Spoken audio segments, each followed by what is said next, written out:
चिंतन नाम का एक व्यापारी शहर से दूर एक गांव में रहता था। वो अपने गांव से शहर में व्यापार करने जाया करता। व्यापार के लिए उसके पास एक गधा था, बाली। चिंतन बाली पे सारा सामान लाद के उन्हें शहर ले जाता। शहर जाने के रास्ते में उन्हें एक नदी को पार करना पड़ता था। चिंतन बड़े आराम से अपने गधे को नदी पार करवाता। नदी पार करके वो शहर पहुंचते। शहर में चिंतन सारा सामान दूसरे व्यापारी को बेच देता और फिर चिंतन और बाली वापस घर की ओर चल पड़ते। बिना भार के कितना अच्छा लग रहा है।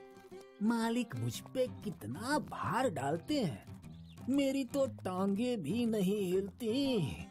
मुझे मेहनत करना बिल्कुल पसंद नहीं।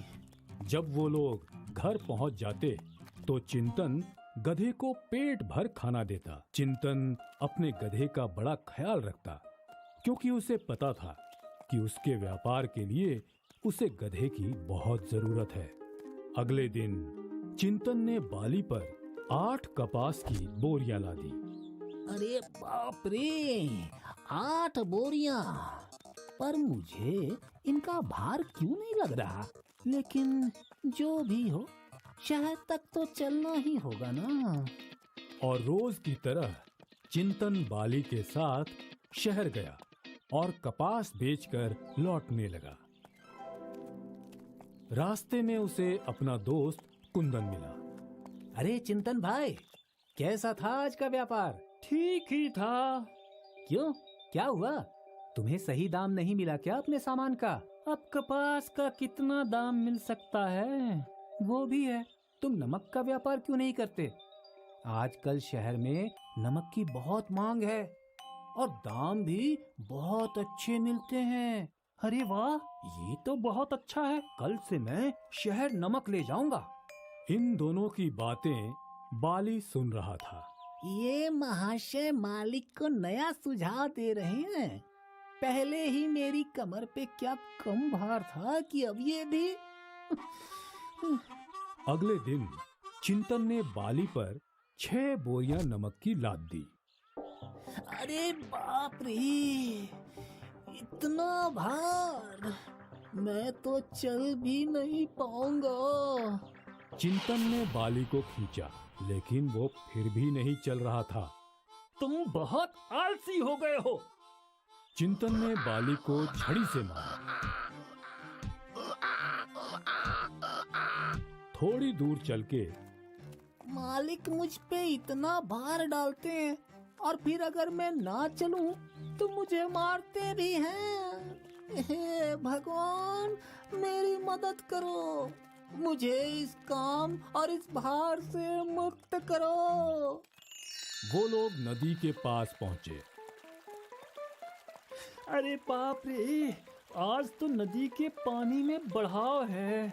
मुझे बहुत आराम से नदी पार करनी होगी। बाली, आराम से। चिंतन ने नदी पार करना शुरू किया।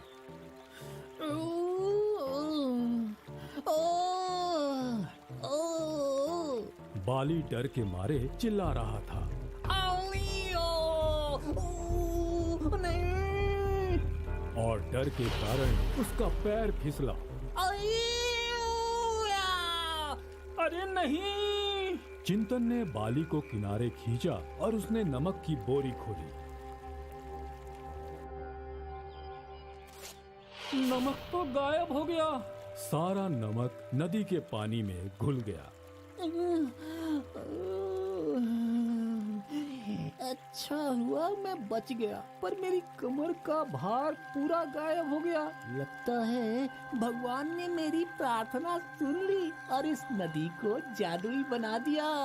बहुत नुकसान हो गया, लेकिन कोई नहीं, कम से कम तुम ठीक हो। अब जब नमक है ही नहीं तो मैं शहर में क्या बेचूंगा।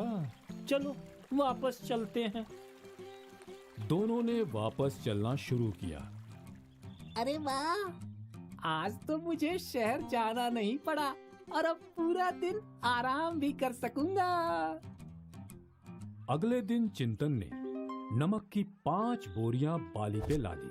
दोनों ने चलना शुरू किया। नदी के पास पहुंचे। चलो अच्छा है, आज नदी का पानी कम है। हे जादुई नदी, आज भी मेरी मदद करना। दोनों नदी में उतरे और बाली फिर वही पानी में बैठ गया। फिर से? पर कैसे? और दोनों वापस घर लौट आए। अगले दिन फिर वही हुआ। बाली फिर पानी में बैठ गया। लगता है बाली ये जानबूझकर कर रहा है। बहुत आलसी है ये। इसे कल सबक सिखाता हूँ। अगले दिन चिंतन ने बाली पे 8 बोरियां कपास लाद दी।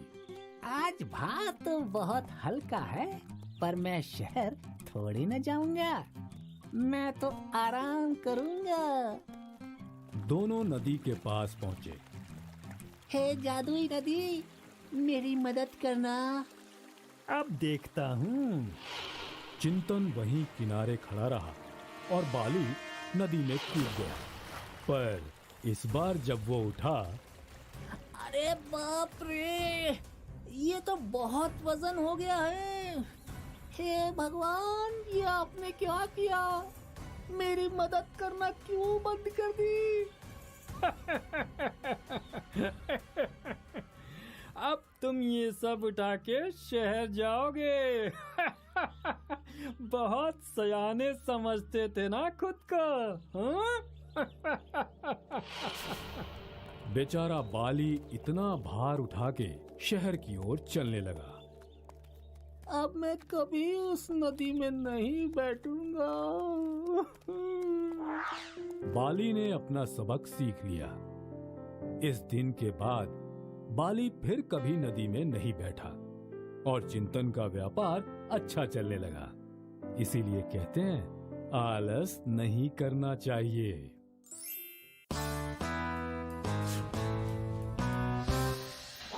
एक बार की बात है, एक धोबी का गधा था। वो दिन भर कपड़ों के गट्ठर इधर से उधर ढोने का काम करता। धोबी स्वयं कंजूस और निर्दयी था। अपने गधे के लिए चारे का प्रबंध नहीं करता था, बस रात को चरने के लिए उसे खुला छोड़ देता था। निकट में कोई चरागाह भी नहीं थी। शरीर से गधा बहुत दुर्बल हो गया था। कहिए महाशय, आप इतने कमजोर क्यों हैं? तो भी मुझसे दिन भर काम करवाता है, खाने को कुछ नहीं देता। मुझे रात को अंधेरे में इधर उधर मुंह मारना पड़ता है। तो समझो अब तुम्हारी भुखमरी के दिन गए। यहाँ पास में ही एक बड़ा सब्जियों का बाग है। वहाँ तरह तरह की सब्जियाँ उगी हुई हैं। खीरे, ककड़ियाँ, तोरी, गाजर, मूली, शलगम और बैंगनों की बहार है। अच्छा, पर बाग के अंदर कैसे जाए? मैंने बाग तोड़कर एक जगह अंदर घुसने का गुप्त मार्ग बना रखा है। बस मैं वहीं जा रहा हूँ, साथ आओगे? नेकी और पूछ तुम्हारा भला होगा, मुझे भी ले चलो।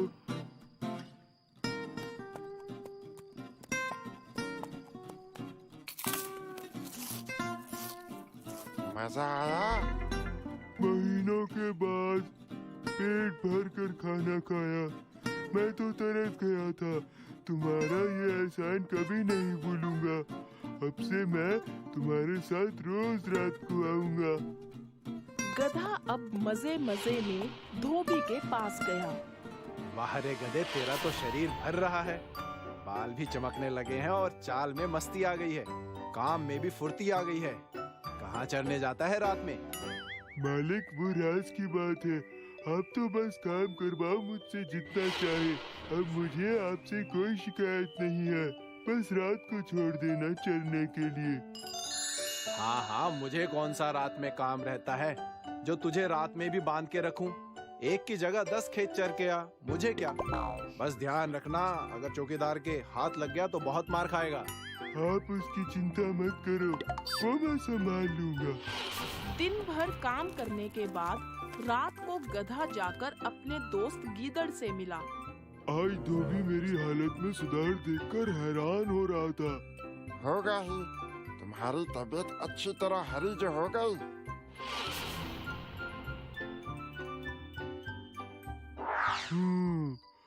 वैसे गीदड़ भाई, क्या तुम शास्त्रीय संगीत के बारे में कुछ जानते हो? शास्त्रीय संगीत? नहीं, मैं तो नहीं जानता। कैसे जानोगे? भला तुम्हारे खानदान में कोई गायक ही कहाँ हुआ है? मेरे खानदान में तो मेरे पुरखे में शास्त्रीय संगीत गाते आए हैं। गधे, मेरे खानदान पे क्यों जाते हो? मेरा खानदान गायक भले न हो, पर चतुराई के नाम पे सबसे आगे होता है। तुम्हारा खानदान तो मूर्ख लोगों की श्रेणी में आता है। ऐसा मैं नहीं, लोग कहते हैं। अरे तुम बुरा क्यों मानते हो? मैं बहुत खुश हूँ, झूमना चाहता हूँ। मेरा दिल गाने का कर रहा है। अच्छा, खाना खाने के बाद गाना चाहिए। सोच रहा हूँ राग गाऊं। ना, ऐसा ना करना गधे। गाने वाने का चक्कर मत चलाओ। ये मत बोलो कि हम दोनों यहाँ चोरी करने आए हैं। मुसीबत को न्योता मत दो। अरे मूर्ख गीदड़, मेरा राग सुनकर बाग का चौकीदार तो क्या, बाग का मालिक भी फूलों का हार लेकर आएगा और मेरे गले में डालेगा। गधे भाई, मुझे अपनी गलती का एहसास हो गया। तुम महान गायक हो। मैं मूर्ख गीदड़ भी तुम्हारे गले में डालने के लिए फूलों की माला लाने चाहता हूँ। मेरे जाने के 10 मिनट बाद ही तुम गाना शुरू करना, ताकि मैं गाना खत्म होने तक फूल लेकर लौट सकूं। ठीक है, जाओ। जान बच्ची तो लाखों पाए, लौट के बुद्धू घर को आए। कूली नंबर 1, मैं कूली नंबर 1। ये आवाज शायद उसी गधे की है जो रोज हमारे खेत चढ़ जाता है। बहुत मस्ती चढ़ी है इसे। आज तो इसकी सारी मस्ती उतार के ही मानूंगा। अब कहाँ भागेगा? मार मार के तेरा भरता बना दूंगा।